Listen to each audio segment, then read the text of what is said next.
and welcome to BrokerTools, where we unpack the tools, systems, and strategies that help brokers optimize the way they work. I'm Katie, your host, and today we are going to discuss marketing as a system. We all know that we need to get better at marketing our business and services, especially as brokers. But how and when we should do it can be a bit of a hit and miss. Joining me for this conversation is Abby from Chris Communications and Marketing.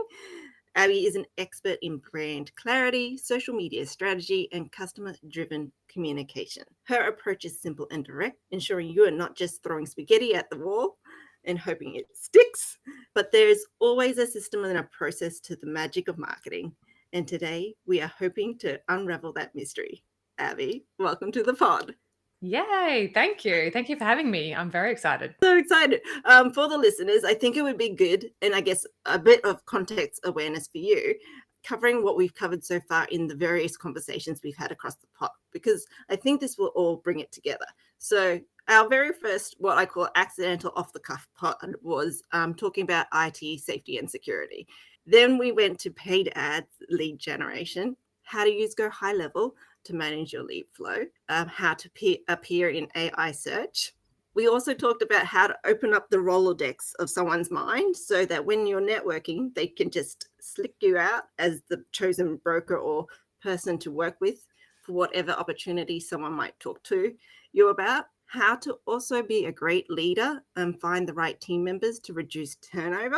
Finding your systems champion, because running that is, even though you've got a business, you need to have systems in place. But now we're not only recruiting people, we're also recruiting AI. So how do you have like a job description for your AI?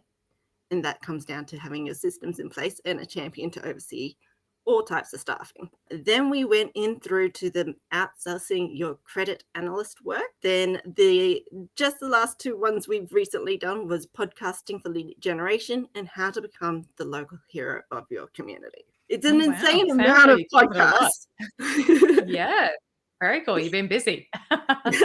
I know, but it just kind of like once I did the IT one, I went, you know what, I should be doing this as podcasts. And then I started booking people in. And this is, I guess, how our conversation has rolled about, because Victor was the person that we were talking to yesterday for podcasts for lead generation. When I was exiting out of that, they needed another marketing strategist in place. And so we transitioned me out and put you in to help support the team over there as they were developing their marketing. I guess overall, this is what we call communications and marketing as a process, because, whether you are transitioning from one place to another or having things going, it needs to kind of roll like a whole ecosystem.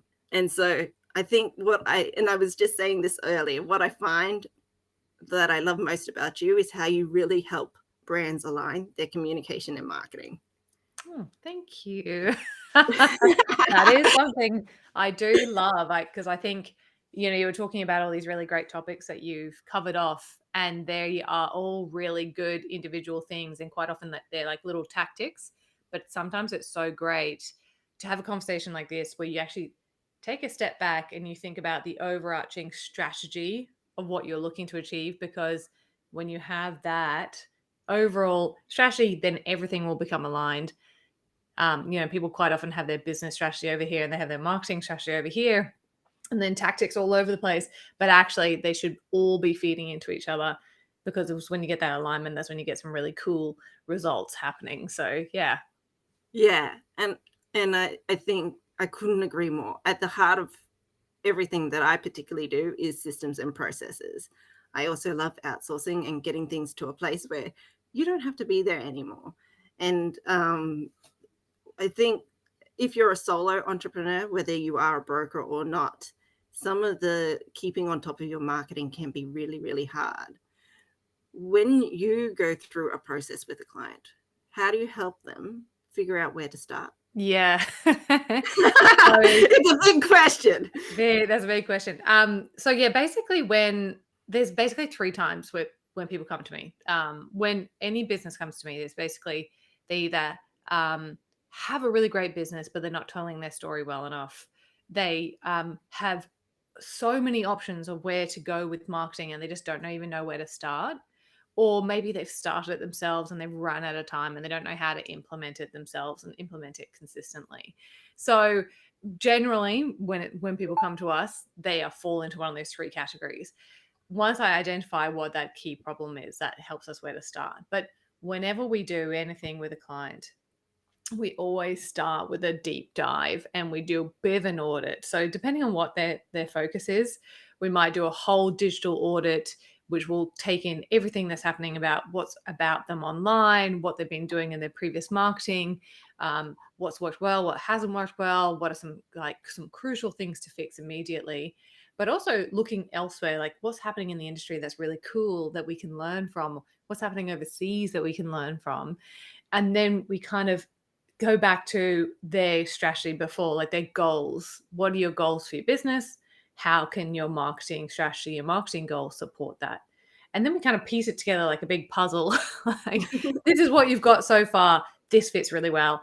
That is probably not a good use of your time because it's not getting the results that you need, and kind of just piece it together. And so that's where we start. We don't come in thinking that we have the whole entire solution and a one size fits all solution for everyone, because each business is individual and they've got different goals, different clients, and a different sort of history. So that's what we do, is we just like kind of lead with a curious mind and start there. Which is, I guess, the key part, because sometimes you will start things, like you said, you've got three kinds of clients. And often the ones who have started something, they just started it because they think this will help them get what they need from their business for leads. Is most of the time that's why you do marketing, it's for leads. And so that part of them just starting there, but then they're running out of energy, you don't know that you actually need a strategy in the first place to handle that. Yeah. And so Yeah. I guess my question to you is, what is a strategy in and of itself? Because most times people don't even know that that's what they need. So they don't even think to ask. And you know what? I think people get scared of the word strategy and they're like, oh, that sounds too complicated. I don't know what I'm doing. And they don't bother doing it. But basically, it's just like having a little bit of a plan in place.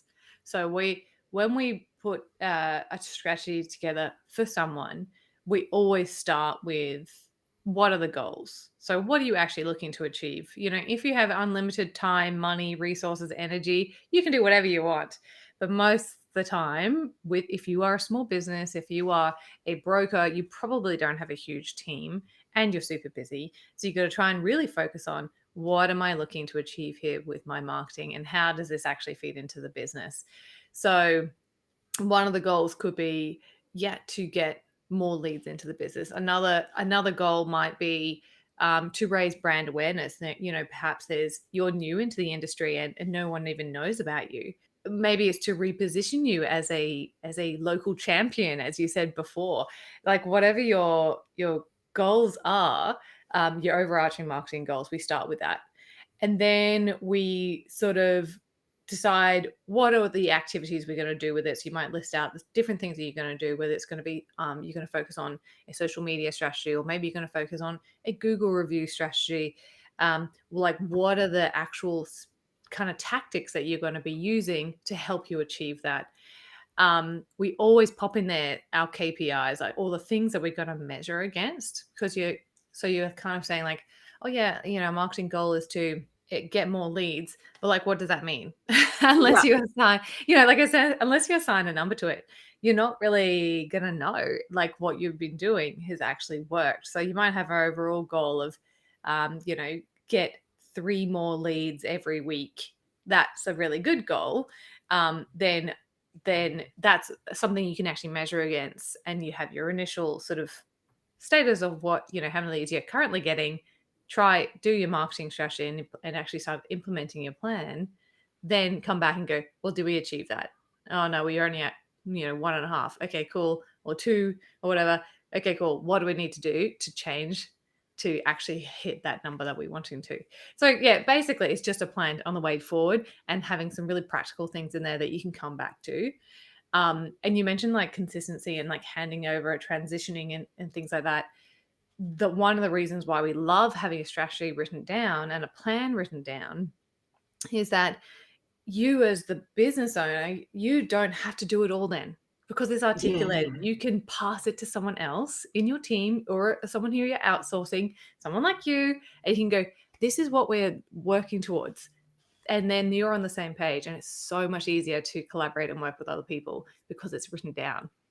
Yeah, and I guess having a clear direction of where you're going and why you're doing what you're doing makes that, so much better, because again, we're not trying to throw spaghetti at the wall Yeah. and hope it sticks. Yeah.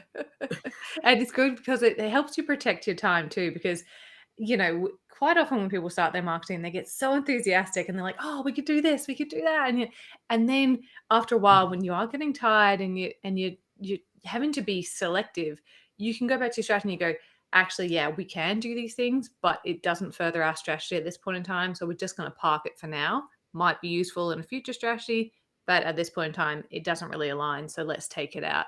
And you can feel so much more confident in making those decisions about what to do and what not to do. Which I guess is the key part, because when you think about it from an energy point of view, this is it can be a time suck, marketing in and of itself. And if your main priority is closing sales and closing deals, cannot allocate yourself to both. Yeah. Yeah, that's it. Like, that's just the easiest way to go to burnout if you're trying to do everything all the time. And it's never ending. Like, this is why marketing has so many kind of silo businesses offering marketing services, because business owners don't have the time, and they should outsource all of those kind of key components. And if you don't know what you need to outsource, I guess this is what this conversation is about, is one, what are you aiming for as a business owner? And just because you are a broker and you might do mortgage, but you also might do commercial. So if you are doing lead generation, which particular kind of lead are you looking for? How do we niche that down, so that, again, your whole brand communications can be packaged up in a way that serves not only you, but your community for the energy that you have. Yeah, absolutely. And I mentioned that your marketing strategy should align with your business strategy. Your business strategy should have that in there. It should have in your target audience, like who are the perfect people that you want to work with, that you can help and you can serve really, really well. It should also have in there, what does your business do for these people? How do you do that? And what is the impact that your business is going to make on these people? So if they come and work with you, what are the benefits they're going to get from that? And if that is written into your business strategy, then your marketing strategy will just feed into that, because yeah, you're right. Like, we need to be really targeted with who we're talking to, because that's going to help your messaging and your marketing down the track. Completely. And as you said that, I realized that that's how you do energy management, because you're like, I can focus exactly on my audience because I know that. And this bright, shiny object over here is not going to distract me, because it doesn't actually feed the systems that I've got in place. And so you can easily shut down an opportunity, because as bright and shiny as and good looking as maybe this event, because sponsorship is a really cool thing you can do for your business, but if that particular event doesn't actually align with your business goals or values, you can actually better allocate your time and money. Yeah. And I guess as we go through all of this, it's interesting, but it's all about energy now. So when you feel it, like, because now that you've got your systems and your process around the strategy in place, you can then go out and do different things. Where do you help people focus? Do you tend to go to social media, or how do you do I like to call it the circular economy of marketing, but I like to take one piece of content and split it up in 5 different ways. What do you often take people on for their journey? Yeah, so a lot of time people come for us for the structures, the ideas, the consistency of it all, and keeping things on track. Like, you're super busy as a business owner, and when life gets busy, your marketing literally just falls off your to-do list. Yeah. So people come to us to ensure that things are going out all the time, and they are running, even though they're going through these crazy busy times. But where we specialize is in, we primarily work with service-based businesses, financial services generally, brokers, financial advisors, accountants, people like that. And these are businesses who are really, really relationship based because they're offering a service, and people, it's like a really high trust industries that if people don't trust you, they don't know you, they're not going to work with you. So we specialize in doing organic content that really builds the relatability of our business owners to their clients, or our business owners teams to their clients, and kind of really work on that authenticity and relationship building.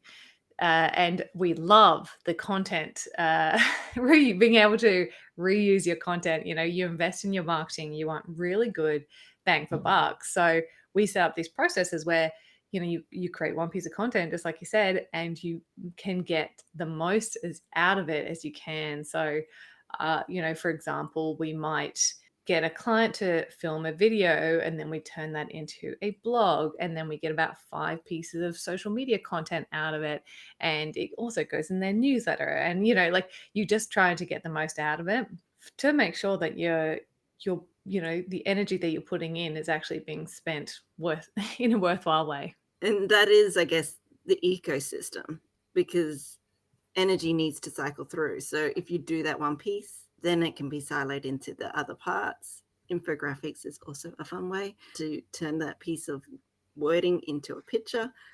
And then I guess from a time, mental energy, you as a broker, you might have just gone, yep, I've done this one piece, but then you're heading off into the direction you need to go with clients and services. And then you've got people like yourself running the rest of this content division, is what I'm calling it. Yeah. Um, Well, we harness their ideas and passions and all those types of things, but they only have to do it once, and then we'll make mm, the most of it. And we make sure that it's really nice and consistent, because we want it to be that no matter where someone sees your brand, whether they see you in a Google search, whether they see you on a LinkedIn post, or whether they see your sign at an event that you have sponsored, that it all looks really nice and consistent and is going to help you with that brand awareness. yes. And I love how you were saying consistency, because sometimes when you start, you think you should hire a VA in the Philippines. And obviously, you and I both work with people in the Philippines. We have found great team members there, but they often are missing the strategy overall. And so some of that consistency and clarity of message doesn't always translate. And so, what are you recommending? Because as people, if you are starting out and you choose to hire your own person based in the Philippines, what would you recommend someone do to make sure that they have that consistency in place? Yeah, look, I really love just to have everything kind of documented, and that, by that I mean having a strategy, having a brand board or a brand guide which says how to use your logo, your colors, your fonts that you use. You can even go to the next step of like language that you like to use when you're talking about your business, and language that you don't like to use. Some businesses are super, super corporate and professional, and others are a bit more like laid back and fun. And so that if you're trying to get someone to help you with your messaging, that clarity is really, really good. I'm also a huge fan of processes, especially video processes. I record a lot of processes on like Loom and things like that, and having templates. So, if you're going to be doing something more than once, then you should create it into a template, so you're not having to put your brain space to that every single time. So that's what I would rely on if you're going for someone outsourcing, whether it's here or overseas, because it actually just means that the two of you are going to be aligned, and it's going to be so much easier in the long run. Yeah. And I guess this comes down to your standard operational processes. Whether you're doing it for your own business or for your marketing presence, everything is about alignment. Yeah, absolutely. And you know what? When I started my business way back in 2019, because I'm a process nerd, I love that stuff. I was writing my own processes, even though it was just me and the team. And it really made me actually be consistent with my decision making because, as opposed to just dealing everything like ad hoc on the fly, I was like, actually, I got a process for that, and I refreshed myself and I got into it. And by the time I actually ended up hiring my first couple of team members, the following year, I was like, well, here you go. Here's our processes. And like the onboarding was so much quicker. And I was like, thank you, past Abigail. You're a legend. You're helping future Abigail so much right now. Yeah. Even though it was like overkill because I was like making myself a brand board and I was doing this. I was like, it was just myself. I was like, this is going to get me clear and I'm sure it's not going to be wasted. And yeah, I was absolutely right that it was great for me to be clear and consistent.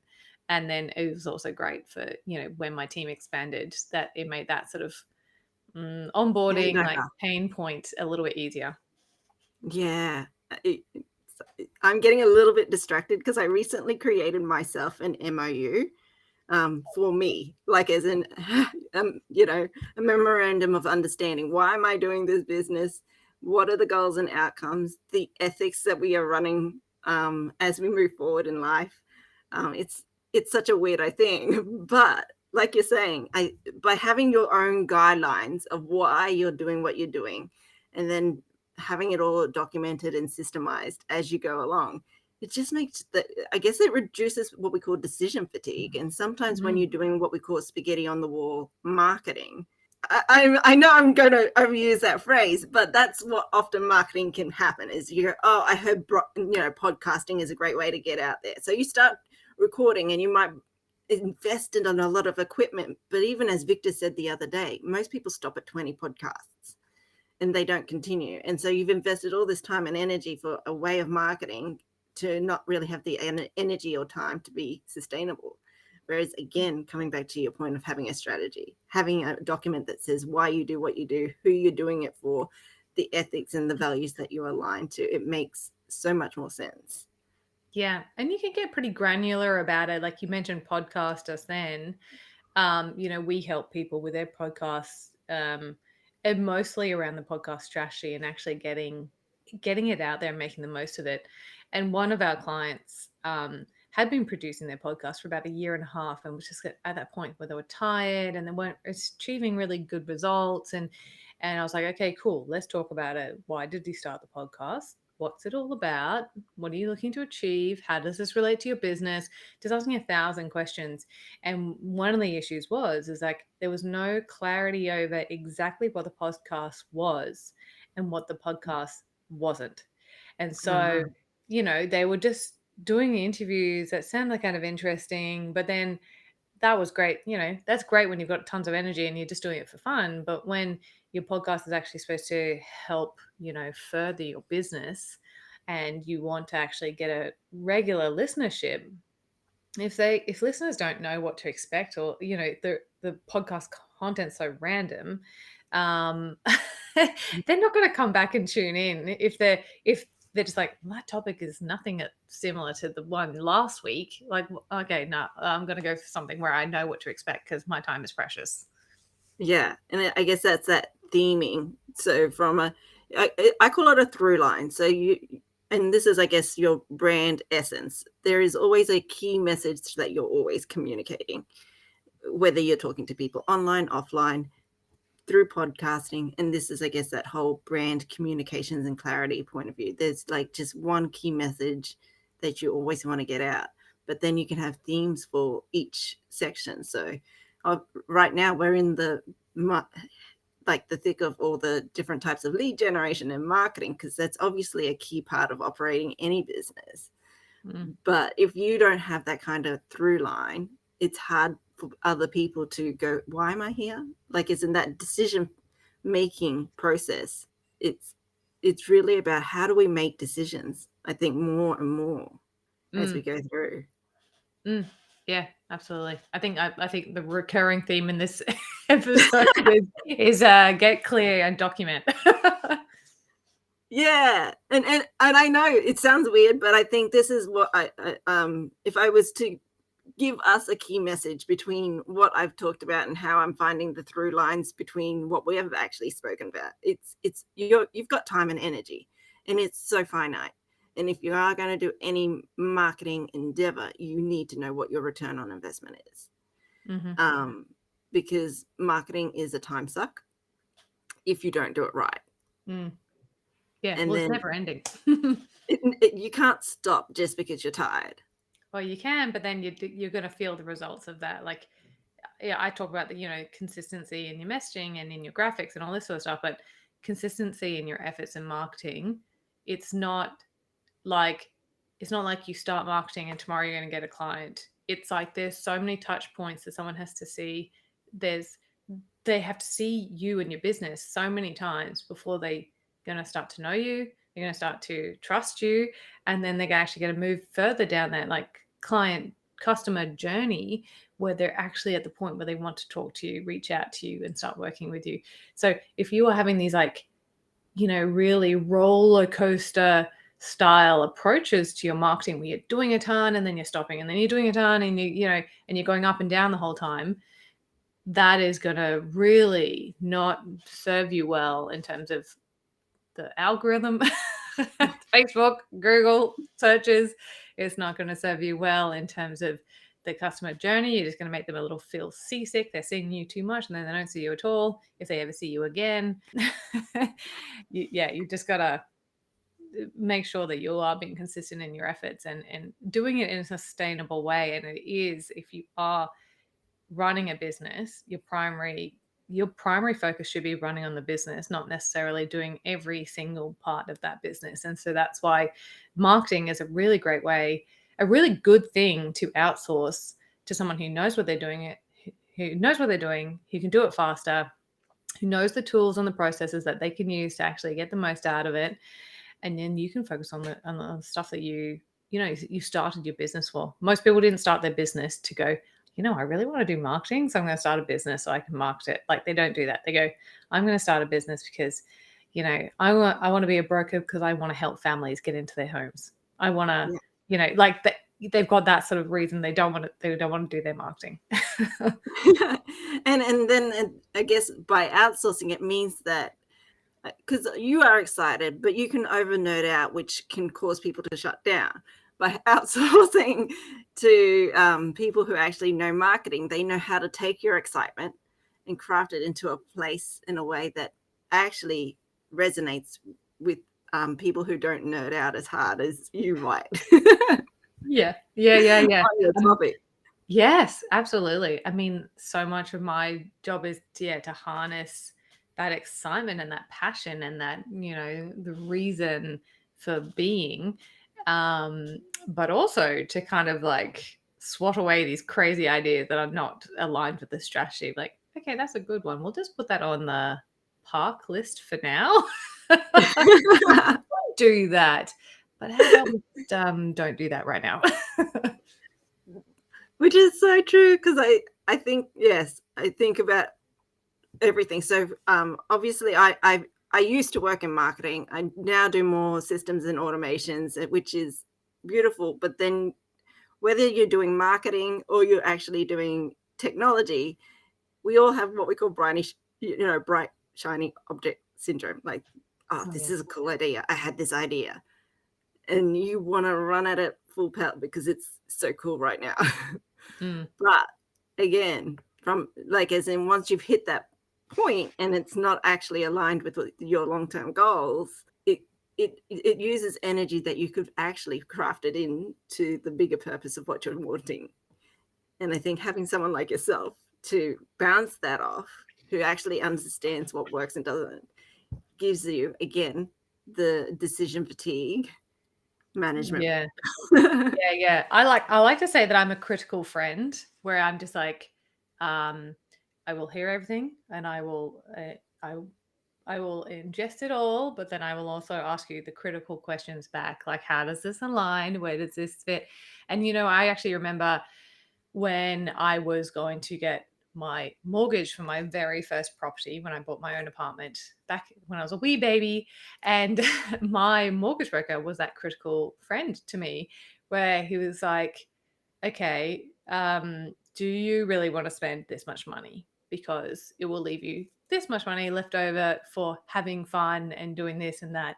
And And I was like, yes, I still want to do it. I've been saying, yeah. And there's like, even if even if it doesn't align to your marketing strategy, but you're super passionate about it and you've got another really good reason for it, then I'm like, cool. All right, well, we'll go ahead. Just like the broker was like, yep, sure. You are going to be eating like ramen noodles for the next 3 years, but we'll go ahead, because I was able to like articulate myself and say why I wanted to do it. And I was really sure of my decision. So that's just to say that I'm not a total fun police. Not a total buzzkill. If you have this really cool thing that you want to do, like you want to say get a sponsorship for a local charity, and there's not actually going to be a return on investment there monetarily, but it's going to make you feel really good, and it's something that you're really passionate about, and that's one of your core values. I'm like, yep, cool, that can be part of your marketing, even though it's not actually furthering this specific goal. So I'm not a total buzzkill in that sense. And again, this is where you need that best friend who's like your ride and die. Like, I'm here to ride and die with you. You might have a silly idea, but I will ride that idea with you as long you've figured out the consequences, or the downside of it, but you're all in. Mm-hmm. You I ride know or die broker. Hey, I mean, I think sometimes whether you're doing marketing, running a broker business, at the end of the day, I see everybody as an entrepreneur.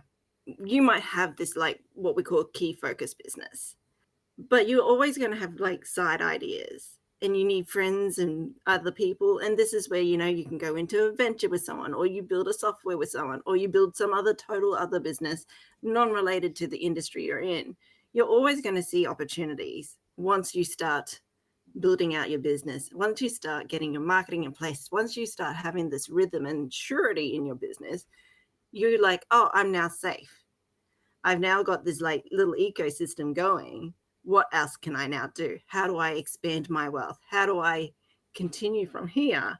And you kind of need someone who is your ride and die marketing person and or broker, because sometimes you will need that broker to fund your life or the decisions that you need to make. Yeah, they're handy people to know.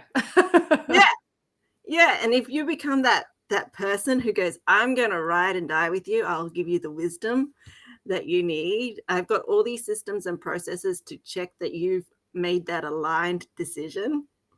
Let's head into the sunset. Yeah. And it's just like, it's so good, like it's a solo affair being an entrepreneur or being a business owner, it's can feel quite lonely sometimes, because you're the one who's like leading everything and you're making all the decisions. The implementation falls on you. Even if you have a team, then like the pressure of ensuring that you're stirring up this cash flow so you can pay your team, like it can get really like feel very solitary. And so when you have someone who is like, yeah, your critical best friend, someone else you can just like collaborate with, even if it's just taking 10% or 5% of your workload off you, and just having someone that you can just bounce ideas off is just like such a good thing. I certainly feel that whenever I do any outsourcing or collaborate with other people. It's like my grandma used to say, a problem shared is a problem halved. And so, which is like such a nice little saying, that it's like, yeah, as soon as you just talk to someone else, that you've just got someone on the other end of the phone, the other end of the email, it actually just makes you feel so much better.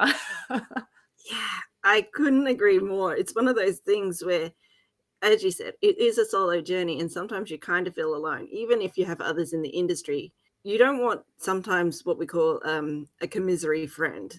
Do you know what I mean? Like someone who's already in the trenches and is already suffering. You kind of want that devil on the shoulder friend who's also up for a little bit of fun if it was the right opportunity, so that they can take you out of that like sad place and take you to the next place that you need to go. And again, in entrepreneurship, it's really hard. And even if you outsource it to someone in marketing, I think marketing is probably some of the fun things, because it can bring energy back into your business instead of draining your business, because you're putting all time and energy in it. Yeah, and like there's such a good feeling.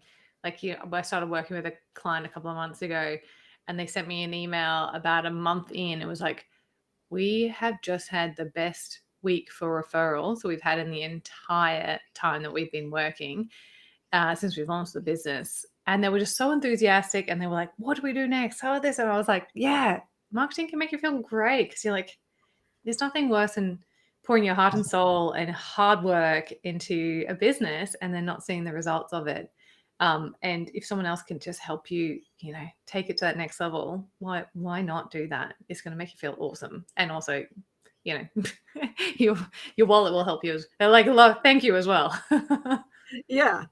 And I guess it is that whole like balancing one, you've got joy back in because you've got these referrals who are feeding the soul part that you actually need to have fed.